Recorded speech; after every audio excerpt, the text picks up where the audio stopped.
ബഹുമാനമുള്ള സാദാത്തുക്കൾ, ഉലമാക്കൾ, മറ്റ് സുന്നത്ത് ജമാഅത്തിൻ്റെ പ്രവർത്തകരായ സഹോദരങ്ങൾ,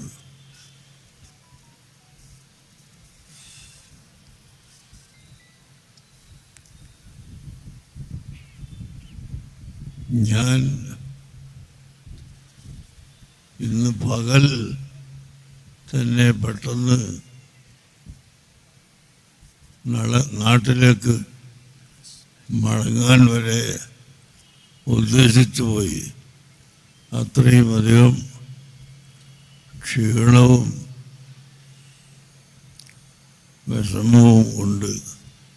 എന്നാൽ ഇവിടുത്തെ സുന്നത്ത് ജമാഅത്തിൻ്റെ പ്രവർത്തകരുടെ ആവേശം കെടുത്തലായി പോകുമോ അത് എന്ന് ഭയപ്പെട്ട് ഞാനിവിടെ വന്നതാണ്. ഏതാനും വാക്കുകൾ മാത്രം നിങ്ങളോട് പറഞ്ഞുകൊണ്ട് ബഹുമാനപ്പെട്ട പേരോട് അബ്ദുറഹ്മാൻ സഖാഫി അവർകളും മറ്റ് ആലിമീങ്ങളും എല്ലാം ഇവിടെ പ്രസംഗിക്കും. ഇന്ന് പകൽ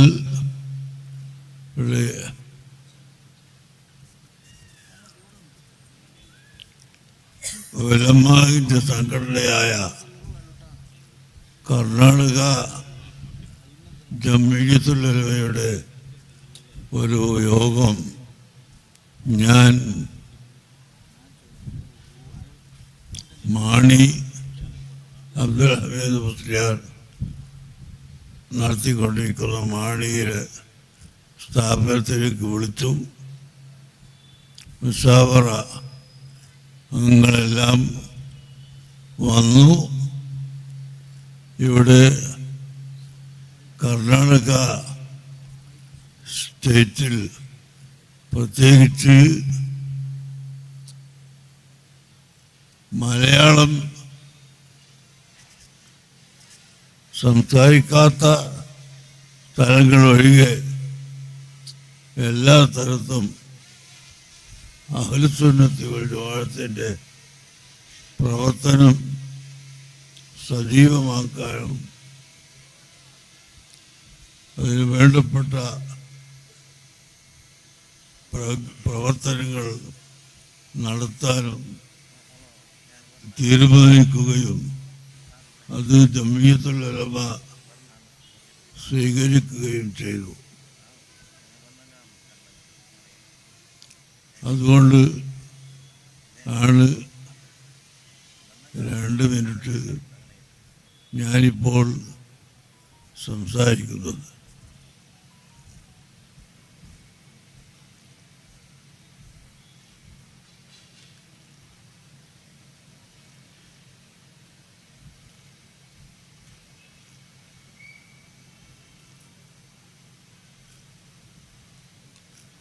കേരളത്തിലോ തമിഴ്നാട്ടിലോ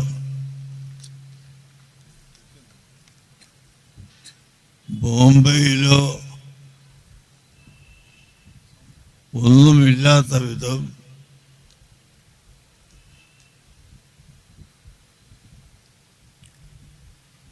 കർണാടകത്തിലെ ഗവൺമെൻറ് പലതിനും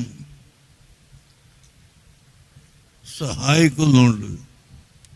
ഈ അടിസ്ഥാനത്തിൽ ജംഇയ്യത്തുൽ ഉലമയുടെ ആസ്ഥാനവും അതുമായി ബന്ധപ്പെട്ടതും പൂർത്തീകരിക്കാൻ ആവശ്യമായ നടപടികൾ സ്വീകരിക്കുകയും ചെയ്തു. അവരുമായി കൂടുതൽ ബന്ധമുള്ള ആൾ എന്ന നിലക്ക് നമ്മുടെ വഖഫ് ബോർഡിൻ്റെ പഴയ ചെയർമാൻ ഷാഫി സദിയെ കൂടി ഈ സംഘടനയുടെ പ്രവർത്തനത്തിന് ഉത്തരവാദപ്പെടുത്തുകയും ഉലമാക്കളിൽ നിന്ന് 4 പേരെ അതിനുവേണ്ടി മാത്രം തിരഞ്ഞെടുക്കുകയും ചെയ്തിട്ടുണ്ട്. അതുകൊണ്ട് SYS-ൻ്റെ പ്രവർത്തകരോട് എനിക്ക് പറയാനുള്ളത്,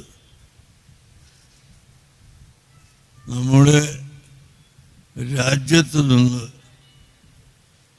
കർണാടക എന്നോ മലയാളമെന്നോ ഉറുദു സംസാരിക്കുന്ന സ്ഥലമെന്നോ യാതൊരു വ്യത്യാസവുമില്ലാതെ ഇസ്ലാം മതത്തിൻ്റെ ആചാരങ്ങളും കർമ്മപദ്ധതികളും എടുത്തു കളയാൻ ഇന്നത്തെ ചില യുക്തിവാദികൾ പരിശ്രമിച്ചുകൊണ്ടിരിക്കുകയാണ്.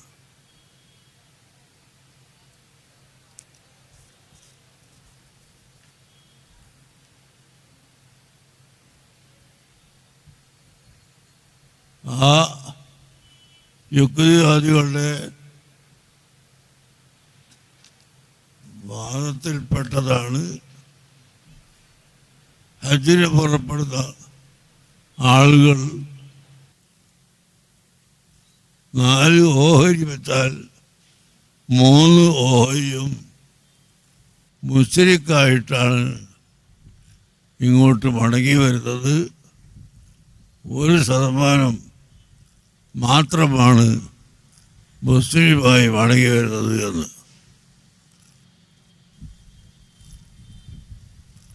സൗദിയിലെ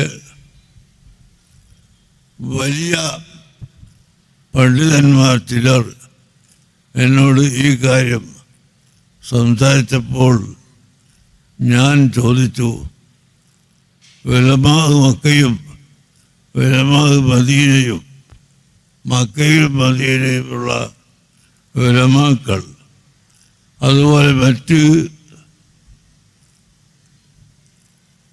വലിയ വലിയ മഹത്തുക്കൾ, അവർ മുഴുവനും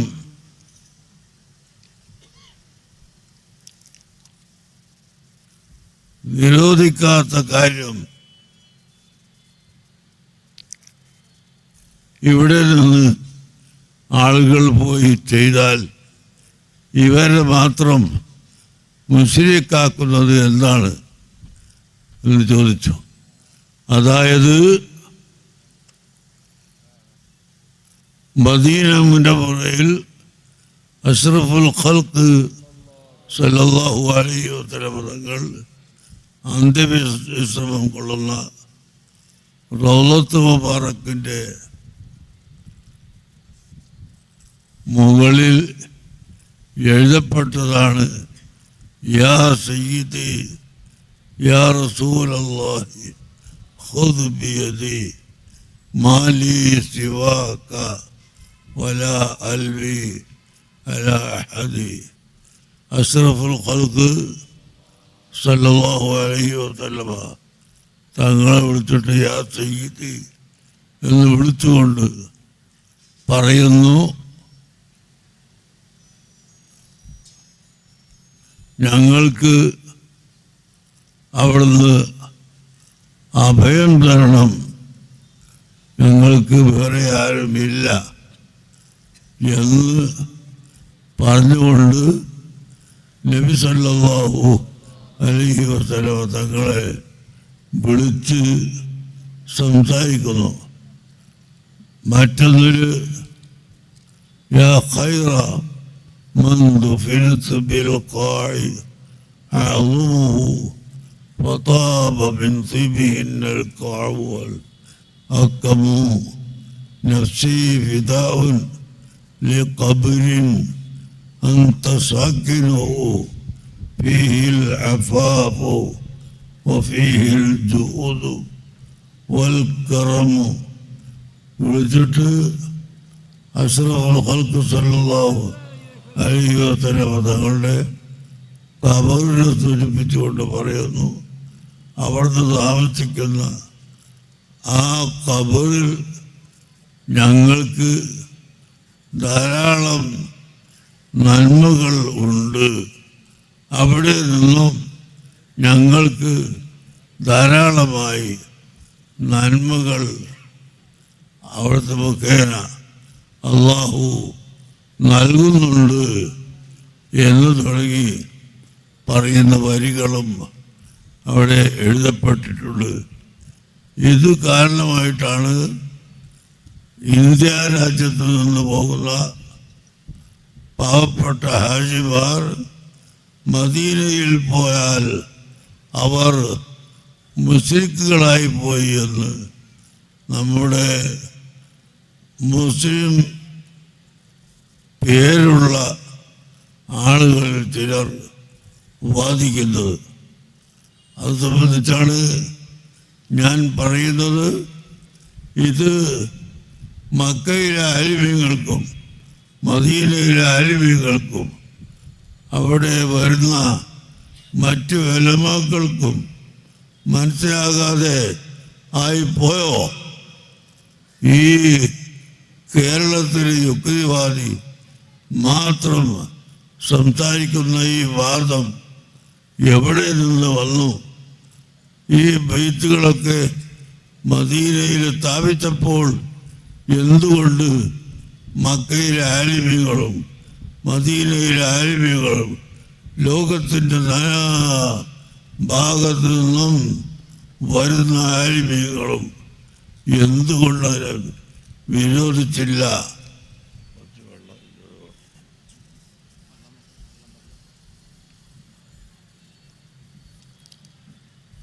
ഇത് ചോദിക്കുമ്പോൾ യാതൊരു മറുപടിയുമില്ല. ഞാനിത് പറയുന്നത് നമ്മുടെ സമ്മേളനം സുന്നി യുവജന സംഘത്തിൻ്റെ സമ്മേളനമാണ്. ഈ സുന്നി എന്ന ഒരു സ്പെഷ്യൽ പേര് എന്തിനാണ് കൊടുക്കുന്നത്? അത് മറ്റൊന്നുമല്ല, അഷ്റഫുൽ ഖൽഖ് സല്ലല്ലാഹു അലൈഹി വസല്ലം തങ്ങളിൽ നിന്ന് നീണ്ട 23 കൊല്ലക്കാലത്തിനിടയിൽ പരിശുദ്ധ ദീൻ മനസ്സിലാക്കിയവരാണ് സ്വഹാബികൾ റളിയല്ലാഹു അൻഹും. ആ സ്വഹാബത്ത് മനസ്സിലാക്കി നമുക്ക് അവർ പഠിപ്പിച്ചു തന്നു. അവരെ പിൻഗാമികൾ ഇങ്ങനെ തലമുറയായി കൈമാറി വന്ന് നമ്മുടെ ഉപ്പമാരിലേക്കും നമ്മുടെ ബന്ധപ്പെട്ടവരിലേക്കും ഇസ്ലാമിനെ എത്തിക്കുകയാണ്.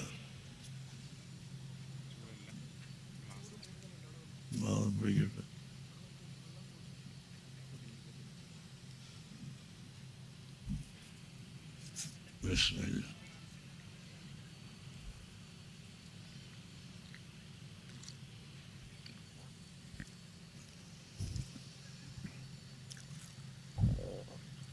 ഞാൻ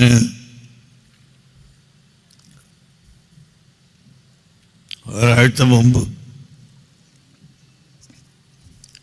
എനിക്ക് പഴയ ഒരു മലയാളത്തിലുള്ള കത്ത് കിട്ടി.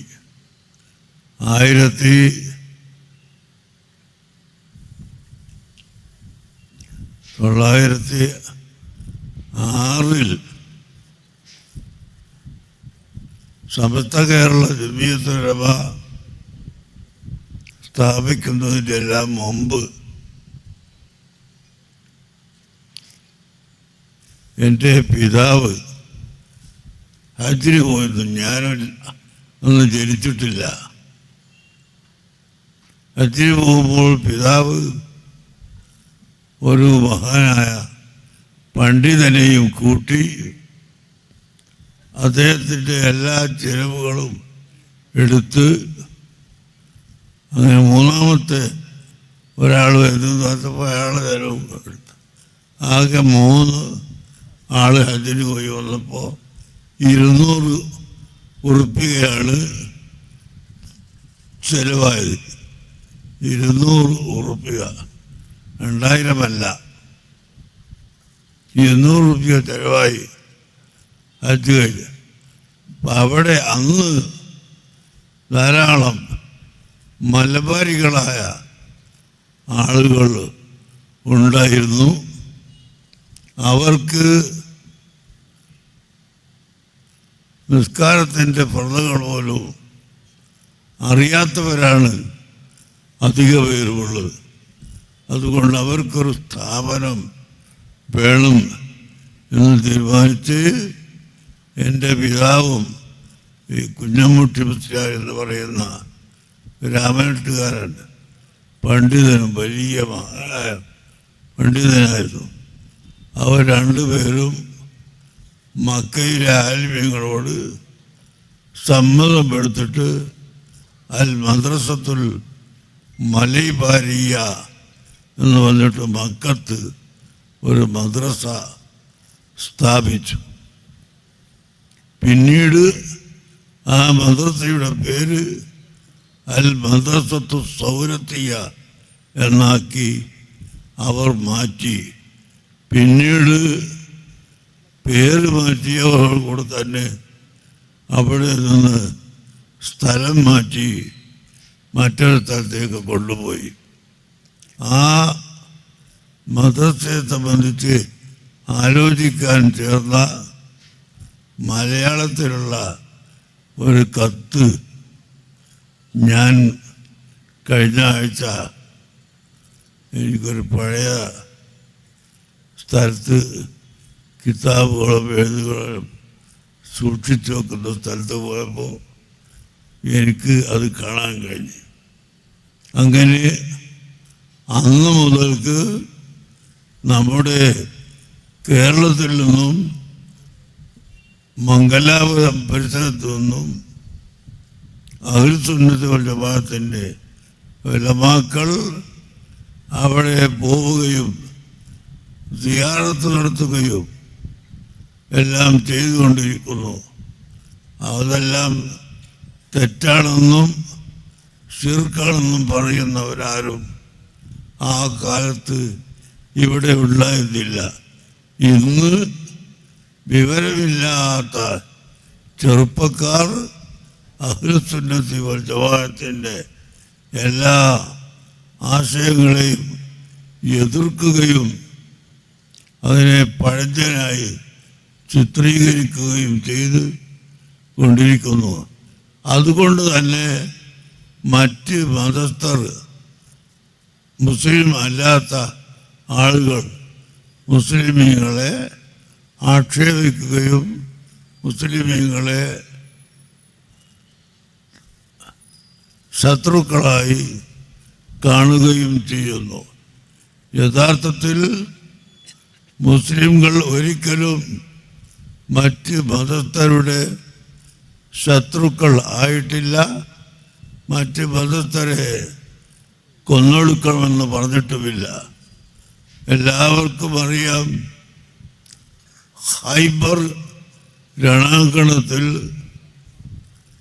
യഹൂദികളും മുസ്ലിമീങ്ങളും ഒരു യുദ്ധം നടത്തപ്പോൾ ആ യുദ്ധത്തിൽ മുസ്ലിമീങ്ങൾ വിജയിക്കുകയും യഹൂദികൾ പരാജയപ്പെടുകയും ചെയ്തു. മുറഹിബ് എന്ന് പറയുന്ന ഒരു യഹൂദി അവനെ പരാജയപ്പെടുത്തി. അവൻ ഇങ്ങോട്ട് വെല്ലുവിളിച്ചതായിരുന്നു. മുസ്ലിംകൾ അങ്ങോട്ട് ആദ്യമായി ചെന്നതല്ല. എവിടെയും മുസ്ലിമീങ്ങൾ യുദ്ധം തുടങ്ങാൻ പോയിട്ടില്ല. സൂറത്ത് തൗബയിൽ തന്നെ അള്ളാഹു നമ്മളെ പഠിപ്പിക്കുന്നു, വഹും ബദഊകും അവ്വല മറ. ഇസ്ലാമിൻ്റെ ഭാഗത്തു നിന്ന് ഒരിക്കലും യുദ്ധം ചെയ്യാൻ തുടങ്ങിയിട്ടില്ല. യുദ്ധം തുടങ്ങിയത് ഇസ്ലാമിൻ്റെ ശത്രുക്കളായ ബഹുദൈവ വിശ്വാസികളായ മുസ്ലിങ്ങളാണ് ആദ്യമായി യുദ്ധം തുടങ്ങിയത്. അവർ തുടങ്ങിയപ്പോൾ അതിനെ പ്രതികാരം ചെയ്യുക, അത് തടസ്സപ്പെടുത്തുക എന്ന നിലക്ക് ഒരു ഡിഫൻസ് എന്ന നിലയിൽ മാത്രമാണ് മുസ്ലിമീങ്ങൾ യുദ്ധം ചെയ്തിട്ടുള്ളതെന്ന് പരിശുദ്ധ ഖുർആൻ നമ്മളോട് പറയുന്നു. വഹും ബദഉക്കും അവ്വല മറ, സൂറത്ത് തൗബ നോക്കിയാൽ നിങ്ങൾക്ക് കാണാം. ആ മുസ്ലിക്കുകളാണ് ആദ്യമായി ഇവിടെ യുദ്ധം തുടങ്ങിയത്, മുസ്ലിമീങ്ങൾ അല്ല എന്ന്. ഏതായാലും അവർ യുദ്ധം തുടങ്ങി കഅബ പൊളിക്കാനും വിശുദ്ധ ഖുർആനെ ചുട്ടുകരിക്കാനും അതുപോലെ മുസ്ലിമീങ്ങളെ സ്വത്തുക്കൾ നശിപ്പിക്കാനുമൊക്കെ വന്നപ്പോൾ അതിനെ നേരിടേണ്ടി വന്നു.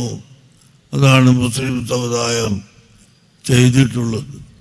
പ്രിയപ്പെട്ട സഹോദരങ്ങളെ, ആ കാലം മുതൽ ഇന്ന് വരെ മുസ്ലിങ്ങൾ ഒരേ ചിന്തയിലും ഒരേ ആശയത്തിലും തന്നെയാണ് ഉള്ളത്.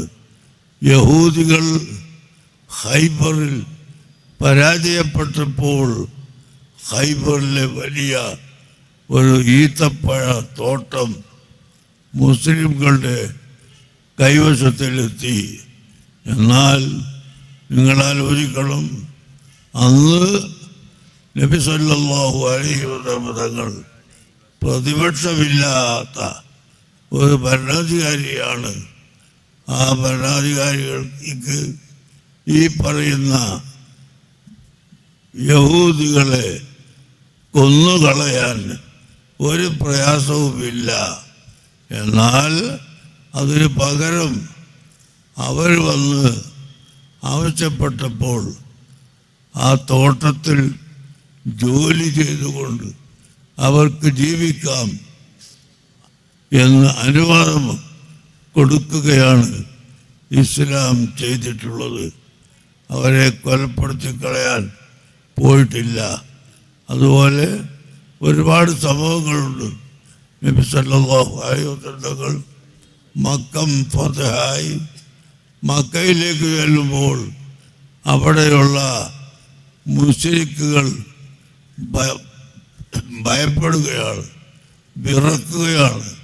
ഞങ്ങളെ കൊന്നുകളയുമോ എന്ന പേടിയുമായി അവർ വിറച്ചുകൊണ്ട് നിൽക്കുന്ന സമയത്താണ് നബി സല്ലല്ലാഹു അലൈഹി വസല്ലം തങ്ങൾ അവരെ വിളിച്ചു വരുത്തി, ഇദ്ഹബൂ വഅൻതും തുലഖാ, നിങ്ങളൊക്കെ പോയിക്കൊള്ളുക, നിങ്ങൾക്ക് യാതൊരു പ്രതികാരവും ഞങ്ങൾ ചെയ്യുന്നില്ല എന്ന് പറഞ്ഞുകൊണ്ട് ആ മുശ്രിക്കുകളെ മുഴുവനും വിട്ടയച്ചത് അഷ്റഫുൽ ഖൽഖ് സല്ലല്ലാഹു അലൈഹി വസല്ലം തങ്ങളാണ്.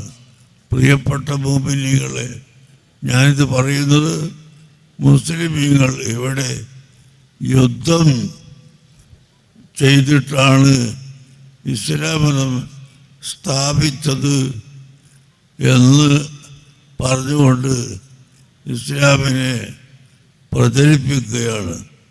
അതിന് നമ്മുടെ കിതാബിൽ, ഫിഖിൻ്റെ കിതാബിലുണ്ട്, വെള്ളിയാഴ്ച ഖതീബ് മിമ്പറിൽ കയറുമ്പോൾ വാളിൻ്റെ കോലത്തിൽ ഒരു വടിയാണ് അധിക പള്ളികളിൽ കാണാനുള്ളത്.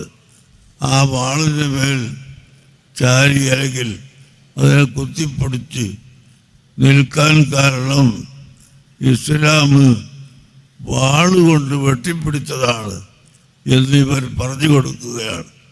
യഥാർത്ഥത്തിൽ കിതാബുകളിലൊന്നും അങ്ങനെയില്ല.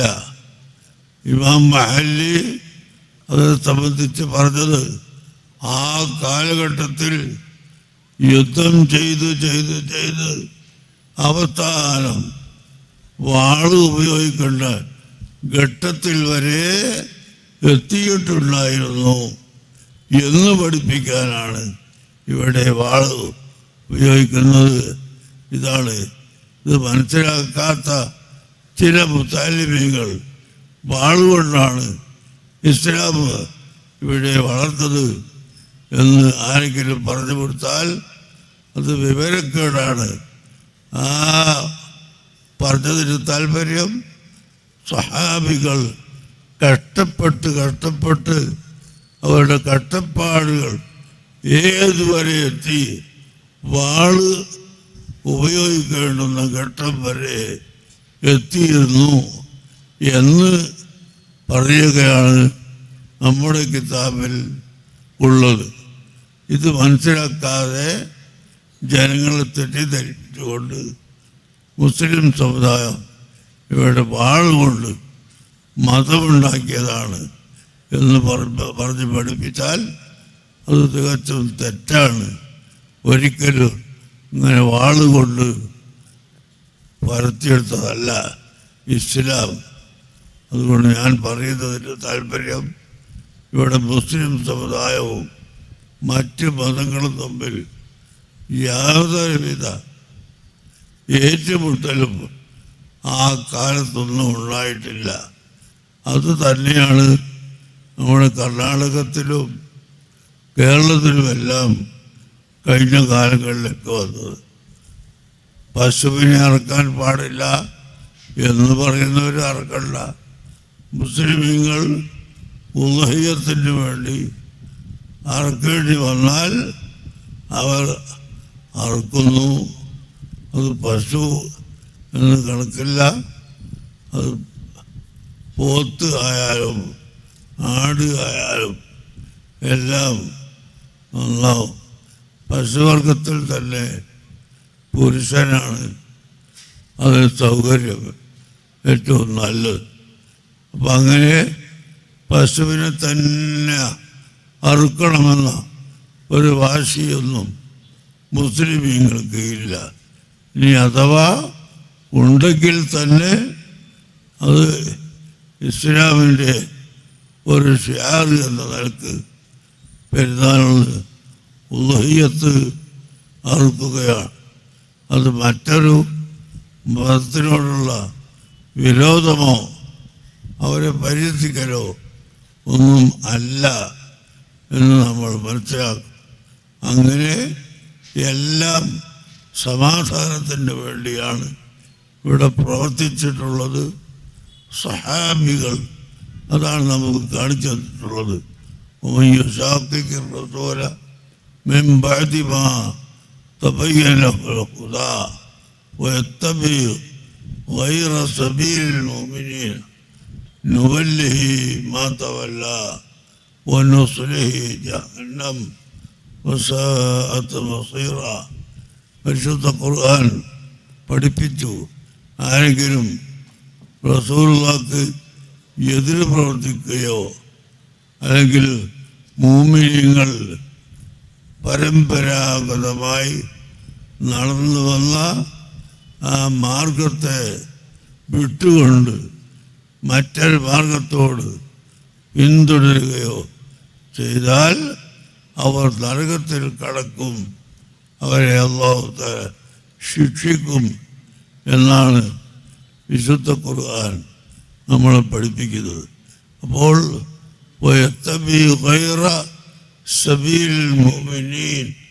മുഅ്മിനീങ്ങൾ പരമ്പരാഗതമായി നടന്നു വന്ന വഴി അതാണ് നാം അനുസരിക്കേണ്ടത് എന്നും അതല്ലാത്ത മറ്റൊന്നിനോട് ആരെങ്കിലും തുടർന്നാൽ അവൻ കുറ്റക്കാരനാകുമെന്നുമാണ് ഈ ആയത്ത് നമ്മളെ പഠിപ്പിക്കുന്നത്.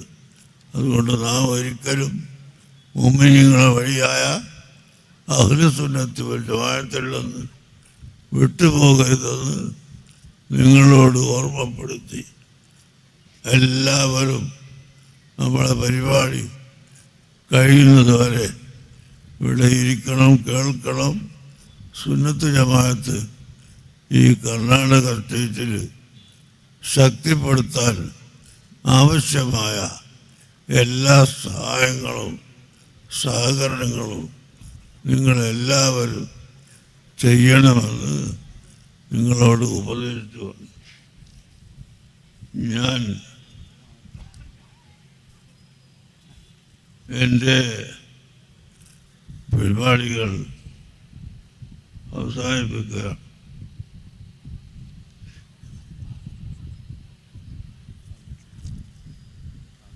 അല്ലാഹു സുബ്ഹാനഹു വ തആല നമുക്കും നമ്മുടെ രാജ്യത്ത് ദീൻ പഠിക്കുന്നതിൽ മുൻപന്തിയിലായിരുന്ന ബഹുമാനപ്പെട്ട താജുൽ ഉലമ സയ്യിദ് അബ്ദുറഹ്മാൻ അൽ ബുഖാരി റഹ്മത്തുള്ളാഹി അലൈഹി മഹാനവറുകളും അതുപോലെ അവരുടെ മകൻ ഖുറത്തു സാദാത്ത് കോയമ്പത്തങ്ങൾ അള്ളാഹുവിനെ കലാ നോക്കങ്ങൾ കാളിയായിട്ട് 2 കൊല്ലം കഴിയുന്നതിന് മുമ്പ് അവർ നമ്മളെ വിട്ടുപിരിഞ്ഞു പോയി. അല്ലാഹു തആല അവർക്കെല്ലാം വലിയ ദർദന ഏറ്റിക്കൊടുക്കട്ടെ.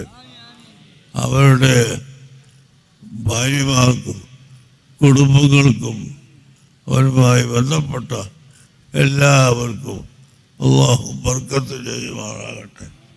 നമ്മുടെ മാതാപിതാക്കൾ, നമ്മുടെ ഉസ്താദുമാർ, സ്നേഹിതന്മാർ എല്ലാവർക്കും അല്ലാഹു സുബ്ഹാനഹു വ തആല അവൻ്റെ പൊരുത്തത്തിലായി ജീവിച്ച് പൊരുത്തത്തിലായി ഭരിക്കാനുള്ള തൗഫീഖ് നൽകുമാറാകട്ടെ.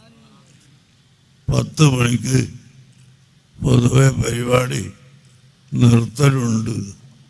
പേരോട് സഖാഫികളോട് സംസാരിക്കാനുണ്ട്. ഞാൻ എൻ്റെ വാക്കുകൾ അവസാനിപ്പിക്കുന്നു.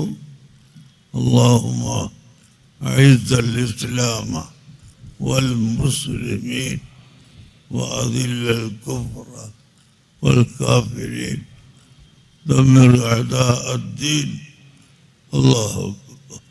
اللهم اختم أعداءنا بالسعادة يا رب العالمين. وصلى الله على سيدنا محمد وآله وصحبه أجمعين.